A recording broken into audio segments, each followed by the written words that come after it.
Hello everybody and welcome to a little video that I've pulled together on Shadowgate. Shadowgate is one of 3 classic adventure games that has been recently released as a package on the PlayStation 4, an anthology of classic adventure games. I remember playing these games an awful lot as a kid, especially Shadowgate, and I thought I would have a quick look at it and give people who maybe haven't had a chance to play the game yet a chance to have a look at it and see what it's about, because these games are notorious for being quite obtuse with their puzzles and quite difficult as a result, and a lot of people get very frustrated with it. So I thought I'd show you just the introduction so you can get a feel for the kind of game that it is, and yeah, hopefully you enjoy it, because as annoying as the puzzles can be, these games have that really great touch. They're quite good looking for their time. They have this really killer great soundtrack, the really great soundtrack, as simple as it is, and it's very nostalgic for me. So if I can introduce some people to what Shadowgate's about, I'm a pretty happy guy. So we'll get playing a second, and new file. I haven't actually played this version of it yet. And here's a bit of an introduction. So the game starts by setting the scene. You're at this great gothic castle, which you get to explore, and who knows what horrors are inside there waiting for you. The other 2 games are in the package, very different in tone. You've got Deja Vu, which is kind of crime noir, very Raymond Chandler in tone, which is really great. And there's another one, I can't even remember the name of it because I never played it as a kid, but it's a haunted house kind of horror game. Story plot section thingy. So it seems intriguing. Once I played through these 2 again for nostalgia's sake, I'm sure I'll give that other one a proper look and I'll probably enjoy it, because I do like these games, as I said. So once this plot story thing gets going, you can read along if you're not interested in listening to my voice, which is understandable, I guess. You'll see very quickly how obtuse the puzzles are, because the very first puzzle is good enough to kill you if you're not familiar with how the game kind of works. I remember as a kid, the first time I played this game, I actually died. You've got these torches on the side here, and if the torches run out, you get engulfed in darkness and it's game over. So you've got to work quite fast. First time I played this game, in this very first room which you're about to see, I couldn't work out the puzzles, so I died. I put the game down and I didn't pick it up again for quite a long time, until I decided on a whim to give it another go. I actually worked out the puzzle the second time, and from that point I was quite hooked. I started to get a feel for how the game played, and its better qualities really started to grow on me. I actually played this for the first time on the Game Boy Color, so it's a slightly different version to this one. I've never played this version before. Very similar in terms of the art and the interface and all of that, but slightly different. But anyway, so the wizards just told us spooky stuff, and we're about to try to... You can see 2 doors there. So we walked into a door, only way to get in. We see 2 doors there, so it seems simple enough. Go through one of the doors, right? But first we'll collect the torches so we have some light, because as I said, if those torches run out, it's game over. So now we've got a bit of time on our hands. So I'll select open, and oh okay, so the door's locked. What about the other one? Yep, the door's locked as well. So this leaves us a bit of an problem. How do we get through the very first room when both doors are locked and we didn't see a key anyway? And this is where I got very stuck as a kid. I was very young, I must say. Very, very young. And I did try speaking to the door. Then, amazingly enough, the game quite subtly tells you you're being quite stupid to try and speak to a door. And I'll show you how to get through this puzzle, because everybody deserves to get through the very first puzzle of this game. So at least they give the game a half chance.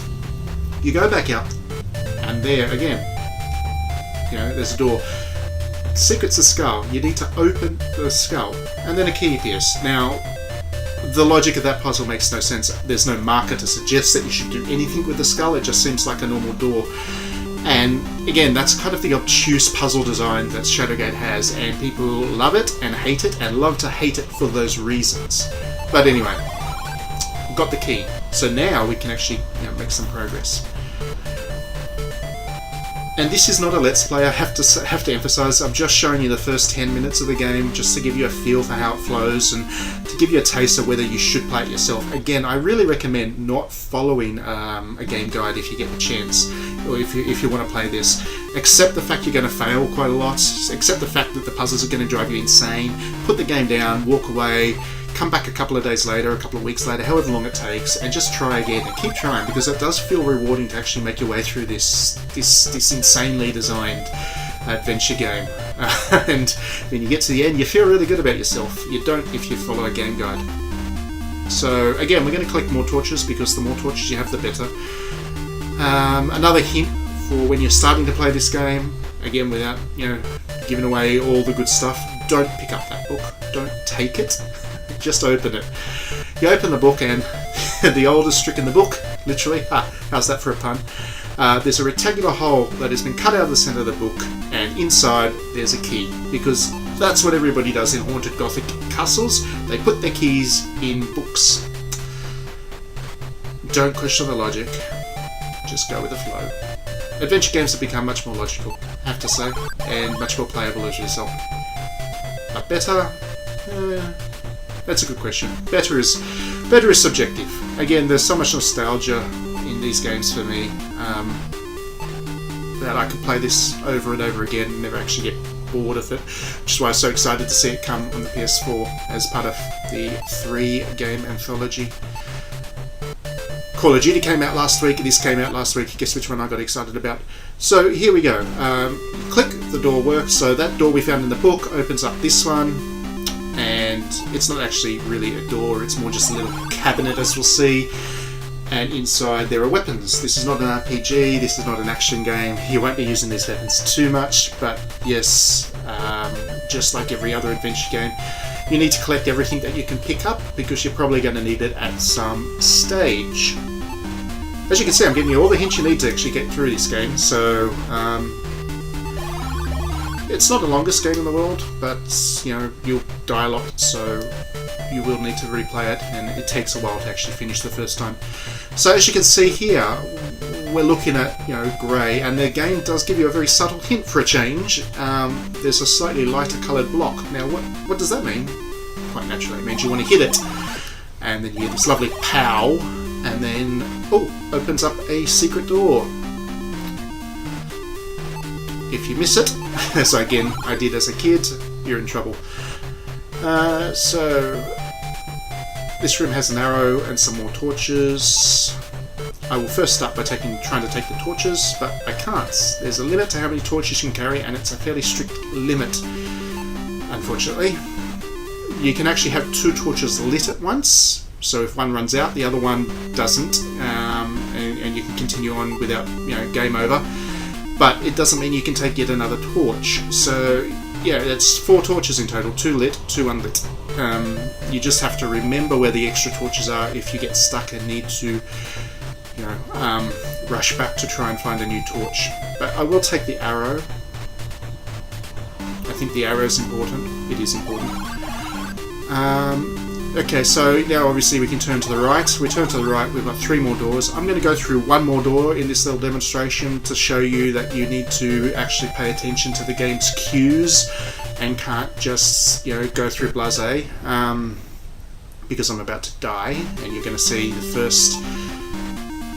first place where a really stupid mistake, not as a result of the puzzles, can lead to your character's death, really.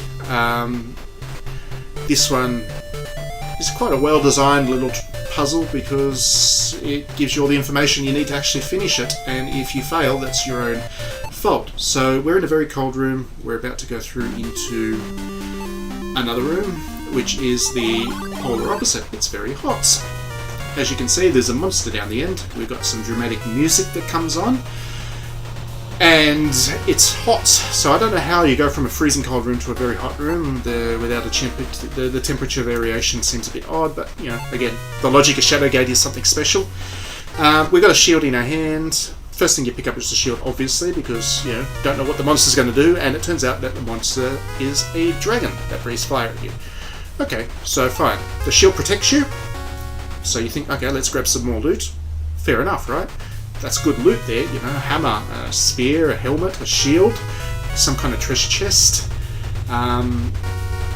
So yeah, you're going to wonder how far you can go. Does the shield last forever?